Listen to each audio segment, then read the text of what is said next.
Before diving into this incredible story, consider subscribing to the channel and hitting the bell. Every story here has something to say, and you won't want to miss a single one. Rain fell gently on the city's narrow rooftops, creating a constant murmur that mingled with the sounds of the busy streets. On a slippery sidewalk, a little boy barely 10 years old stood near a bench. His clothes were worn, torn at the elbows and knees, but his eyes shone with an intensity that surpassed his fragile appearance. He stared at the gray sky, as if each raindrop carried a secret only he could understand. A few steps away, a luxury car screeched to a stop. The doors opened, and a woman in an elegant suit cautiously stepped out. Her impeccable blonde hair framed a face marked by pain and surprise. The millionaire, Clara Whitmore, known for her colossal fortune and legendary arrogance, had recently been paralyzed in an accident. Every movement was a challenge, every breath a reminder of her vulnerability. The little boy approached, carrying a canvas bag containing some dried herbs, some improvised bandages, and a surprising determination. He looked up at her, without fear or timidity, and said in a clear, gentle voice, "I'm treating you for your remains." Clara burst out laughing, a laugh shaken by disbelief and mockery. She watched the boy, his elegant fingers tapping on his cane, and shook her head. "For my leftovers? Are you serious, kid?" But within that laughter was an unexpected spark. There was something in the boy's eyes, a strength, a certainty, a raw kindness, that defied logic. Clara felt a shiver run through her. This encounter, which she had initially dismissed as ridiculous, was about to turn her perception of the world upside down. Little did she know that this poor little boy, whose life was made up of daily struggles, would become the one who would show her that true wealth is not measured in money or possessions, but in courage, generosity, and resilience. And as the rain continued to fall, the two worlds, that of extreme wealth and that of absolute poverty, began to touch in ways neither could have foreseen. The rain continued to fall, but the little boy, named Or, didn't seem to notice. His bare feet slipped on the wet pavement, and his fingers trembled slightly as he held his bag filled with herbs and rags. He had grown up on the narrow, dusty streets of the city, learning at an early age that survival required cunning, courage, and heart. Clara Whitmore, the millionaire paralyzed since her accident, sat down slowly on a public bench, her cane resting beside her. Her blue eyes, usually cold and distant, watched Eli with curiosity mixed with suspicion. She had known servants, assistants, doctors, and healers, but never anyone like this boy. "So, you claim to be able to help me?" she asked, her lips curling into a wry smile. Eli nodded seriously. "Yes, ma'am. I can't promise to make you feel like you were before, but I can ease your pain and get you walking again, little by little." Clara burst out laughing, shaking her head. She placed her hand on her paralyzed arm and made a dramatic gesture. "And how do you plan to do that, with your herbs and rags? You have no idea what you're up against." But Eli approached confidently, gently placing his bag beside her. He took out a few dried leaves and crushed them between his hands, releasing an unexpected but soothing scent. His eyes, dark and deep, reflected a determination almost supernatural for a child. "The rich have everything, except sometimes what is needed to truly heal," he murmured. "And I know how to heal what's left, even for someone like you." Clara, in spite of herself, felt a shiver run through her body. She straightened slightly on the bench, intrigued despite herself by this boy who had neither fear nor shame, nor forced respect for his money or status. There was a sincerity in his eyes that struck harder than any therapy or treatment she had tried. There was silence for a moment, interrupted only by the steady sound of rain and cars passing in the distance. Then Eli gently reached out his hand towards her. "If you want to walk again, you have to trust me. Nothing else." Clara looked at her small, frail hand, her fingers stained with dirt and grass. And for the first time in a long time, she felt a glimmer of hope that no amount of money could buy. "All right, little healer, show me what you can do," she said finally, a smile of defiance and curiosity lighting up her face. Eli smiled back, a smile filled with promise and mystery. The rain was still falling, but for the first time, it seemed almost to bless this unlikely encounter between two worlds that were never meant to intersect. The next morning, the sky was still overcast, but the rain had stopped. Clara Whitmore, despite her skepticism from the day before, was waiting for Eli on the same park bench. Her blue eyes scrutinized the boy's every move, curious and suspicious at the same time. She wondered how a street child could hope to help her regain some of her independence. Eli came running over, the canvas bag over his shoulder, his bare feet slipping on the wet gravel. He knelt gently in front of her, carefully placing his bag on the ground. "Today we start slowly," he said calmly. "I can't work miracles overnight, but I can make you feel your arm move." Clara watched, intrigued and skeptical, as Eli took small vials filled with an amber liquid, some dried leaves, and carefully folded bandages from his bag. He placed his hands on his paralyzed arm and murmured inaudible words, almost like a prayer. Just when she expected to feel nothing, a strange tingling suddenly ran down her arm. Her fingers twitched slightly, and she felt a tiny movement she hadn't felt in months. "What the?" she stammered, stunned. Eli simply smiled. "It's just the beginning. It takes time and patience. But your body is still listening, madam. You just have to show it that you want to heal." Clara, moved in spite of herself, realized that this little boy, without any formal medical training, had awakened something in her that no doctor had been able to reach. Her frustration, despair, and cynicism seemed to dissipate, replaced by a glimmer of hope. You're amazing for your age," she whispered, more to herself than to him. "I'm not amazing," Eli replied calmly. "I do what I can with what I have. Anyone can work a miracle if they put their mind to it." In the days that followed, Clara continued to go to the park every morning. Eli's simple but precise care began to produce tangible results. Her paralyzed arm gradually regained mobility, and she felt a surge of energy she hadn't experienced since the accident. But it wasn't just her body that was changing. Conversations with Eli awakened in Clara a curiosity and humility she had long lost. She discovered a world of resilience, courage, and raw kindness through the eyes of a little boy who, despite his poverty, possessed a wealth that money could never buy. It was that day she realized this encounter was no mere coincidence. Eli wasn't just there to heal her body, but to transform her worldview and show her that a true miracle could be born from the most unexpected compassion.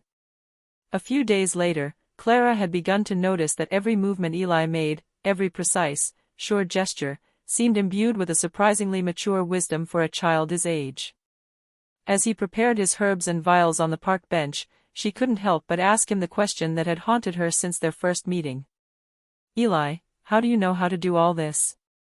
Who taught you?" she asked, her eyes fixed on his skillful hands.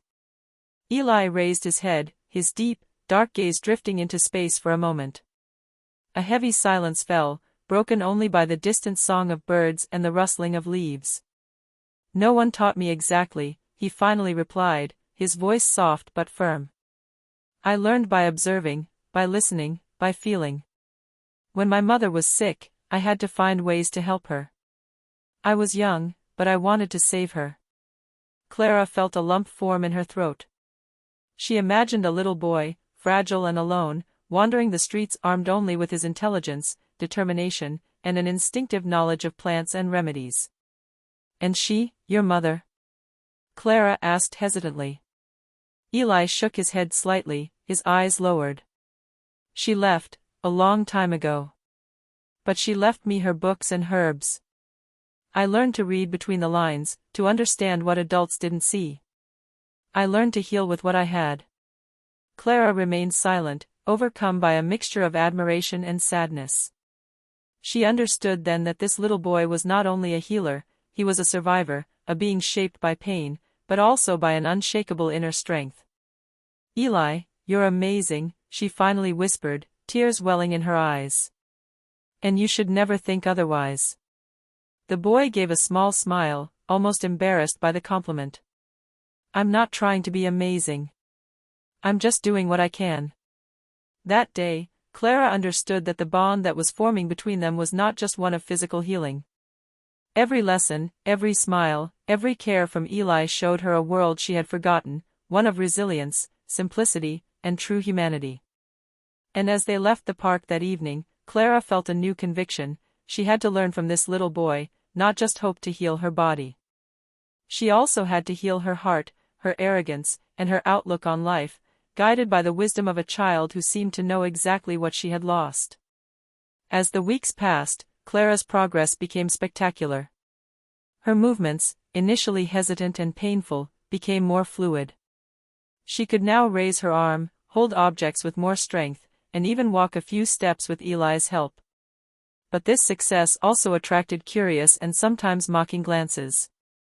Some passers-by in the park, surprised to see a wealthy woman being treated by a street child, allowed themselves to make derogatory comments. "You mean this little thing can cure you? Ridiculous, she should pay a real doctor." Clara felt a growing sense of discomfort, but she quickly realized that Eli wasn't letting it affect him.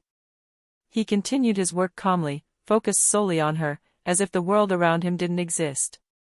One afternoon, while they were practicing an exercise to strengthen his arm, Clara noticed a grimace of pain on Eli's face.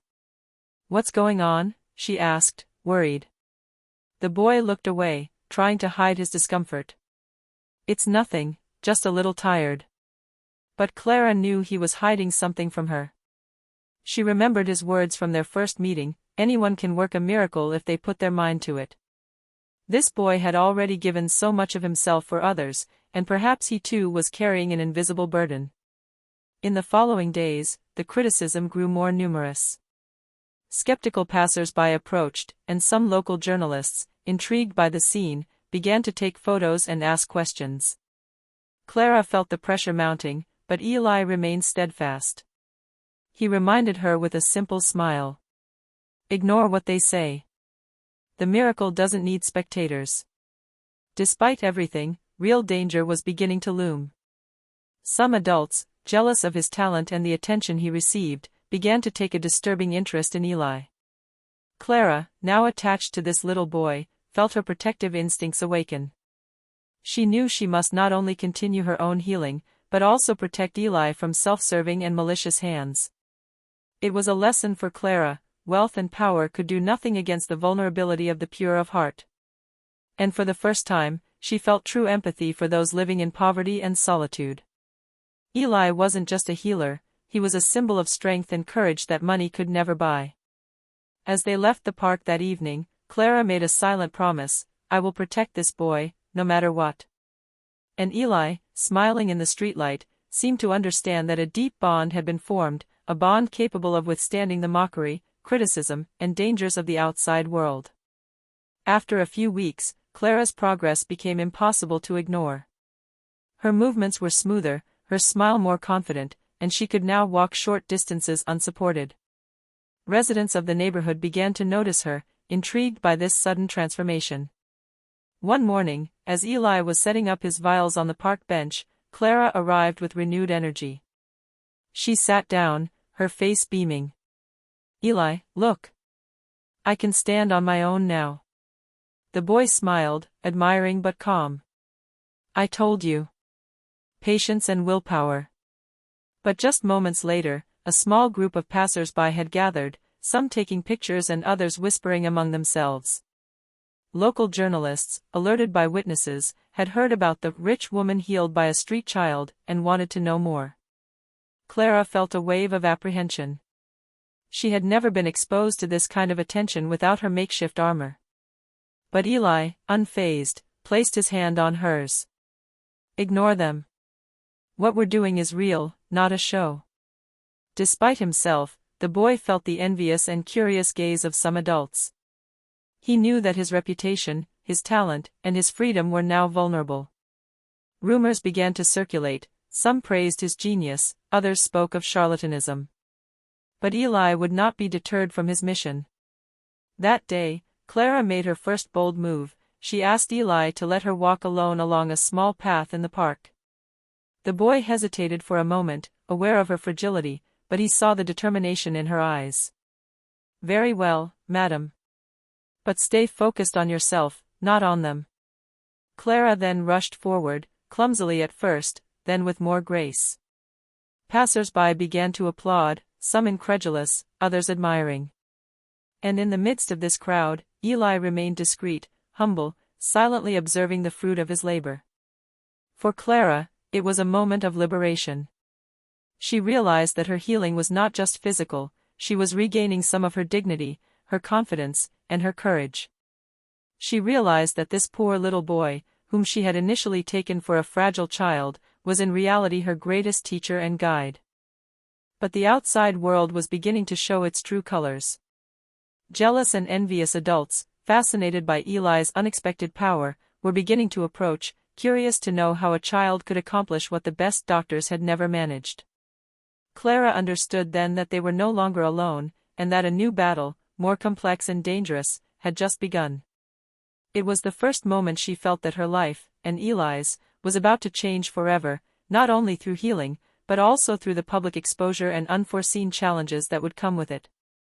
A few days after the public display of her healing, Clara felt an unusual tension around her and Eli. The park, which had become their sanctuary, was no longer a safe place. Unfamiliar faces lingered near the bench, some asking questions, others watching Eli with unsettling intensity.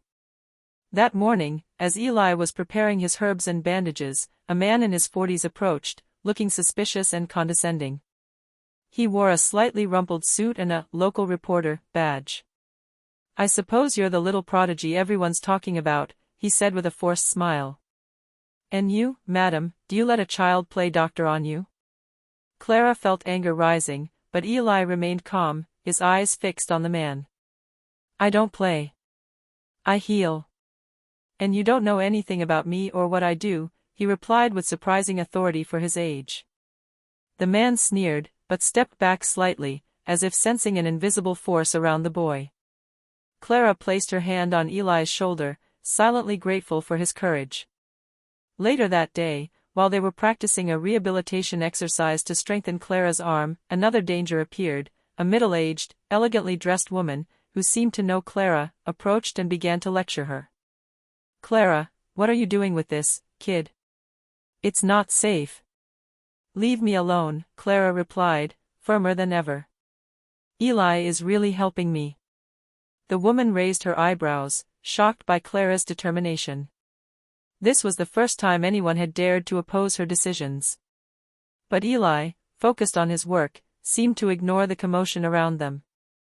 This confrontation made Clara realize an important truth: jealousy and lust were everywhere.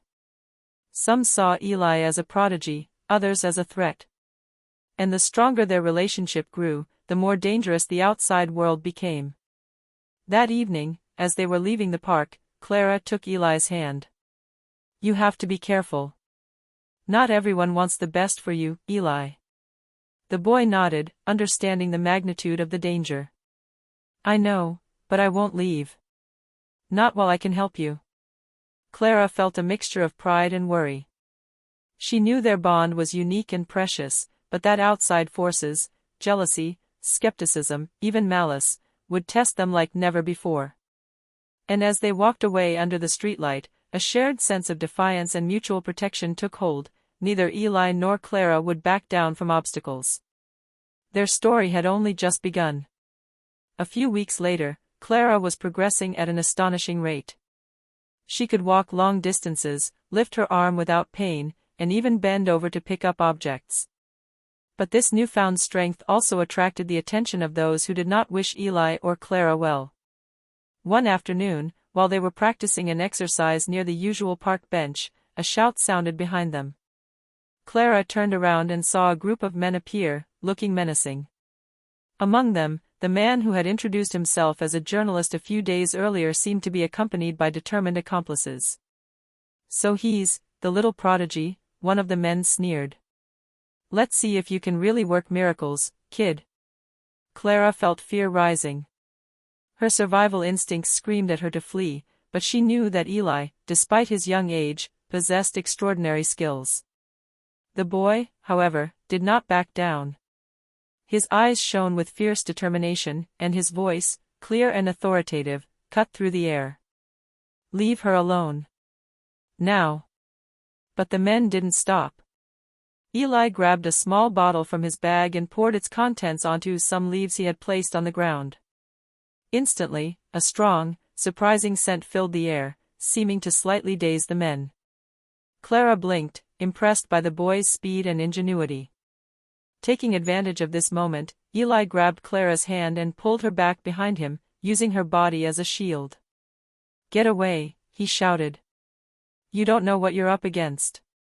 The men, confused and slightly disoriented, hesitated. Clara felt fear mingled with admiration. She saw in Eli a courage and intelligence that no adult could have imagined. Little by little, the attackers fled, leaving Clara and Eli panting but unharmed. "Eli, you have," Clara began, unable to finish her sentence. She was overcome with emotion and gratitude. "I told you to trust me," Eli replied, a modest smile on his face. "I'm here for you, always." This incident marked a turning point. Clara understood that their bond went far beyond physical healing. Eli was not just a healer child, he had become her protector, her guide, and her most precious friend. As they left the park that evening, Clara looked at the boy, silently moved. "You are more than a miracle, Eli. You are a guardian angel." And Eli, without a word, nodded, knowing that their adventure was only just beginning, and that even greater challenges awaited them. Clara's progress was now evident to all who knew her. She walked gracefully, spoke confidently, and radiated a vitality that contrasted with the fragility of her early life. But this new light attracted both admiration and envy. One morning, as they arrived at the park, Clara felt a pang of unease. Cars were parked near the entrance, and several men in suits seemed to be waiting for Eli. Clara immediately understood that these people didn't just want to observe. "Eli. I think we're being followed," she whispered, her voice strained. The boy glanced quickly and frowned. He knew the signs. Innocent curiosity had turned to obsession, and the innocence of their little refuge was gone. "Stay close to me, madam. And above all, don't panic," he said calmly, almost as if danger itself respected him. The men approached, and one of them addressed Clara with a false smile. "Mrs. Whitmore, we've heard about the little prodigy who's been treating you. We'd like to know more, for your own good, of course." Clara felt her anger rising. Their arrogance, their contempt for Eli, and their willingness to turn a child into a curiosity revolted her. She turned to Eli, who had already grasped the situation. "Don't worry about me. But they mustn't come near you." The boy grabbed a small vial from his bag, ready to use his herbs and knowledge to deter them, but Clara made a bold decision. "Eli, I'll take care of them. You stay safe." Eli looked at her, surprised. Clara had never been so determined and courageous. He understood that she had changed, and that her healing was not just physical, she had found her inner strength again. With impressive calm, Clara addressed the men. "You have no right to endanger a child to satisfy your curiosity. Leave the park immediately, or I will take action." The men, taken aback by her determination and Eli's silent support at her side, hesitated. Clara's strength, combined with Eli's calm but powerful presence, finally forced them back down. It was a moment of revelation for Clara. She understood that healing was not only about her body, but also about her soul and her trust. Eli had shown her the way, but now it was up to her to defend this precious bond. As they left the park that evening, Clara took Eli's hand and whispered, "Thank you, for everything. But from now on, I'll be the one protecting you too." The boy smiled, a mixture of pride and gratitude in his eyes. Together, they understood that their adventure was no longer just about healing, but about protecting this fragile miracle they shared. Spring had arrived, and with it, a gentle warmth that made the park more alive than ever. Clara and Eli had continued their daily routine of care and exercise, but now the presence of other people had intensified. Passers-by, intrigued by the story of the little healer boy, came to observe from afar, whispering and taking photographs. One Saturday morning, Clara decided to show Eli that she was ready to take an important step, walk alone a longer distance, in front of an audience. "Eli, today I want to try in front of everyone." The boy looked at her, surprised but admiring. He knew it was a risk, but he understood that she was ready to face fear and judgment. Very well. I'll be right behind you, ma'am. Focus on yourself. Not on them. Clara took a deep breath and began to walk. Her steps were still hesitant at first, but each movement gained confidence. The crowd that had formed around them held its breath. Some were skeptical, others amazed. Each step Clara took seemed to defy time and expectations. Then, as she reached the center of the park, a murmur ran through the crowd. Clara looked up and saw pure admiration in the eyes of the spectators. The faces of strangers, touched by the woman's determination and courage, lit up with astonishment and respect. Eli, standing quietly by her side, felt immense pride. He had witnessed the transformation not only of her body, but also of her mind. Clara was no longer just a paralyzed woman, she had become a living symbol of resilience and courage. After a few minutes, Clara stopped in the center of the park, breathless but beaming with a smile. The crowd erupted in applause, some even in tears at the unexpected spectacle. Clara turned her eyes to Eli, moved. We did it, together. The boy smiled, humble but radiant. Yes, together.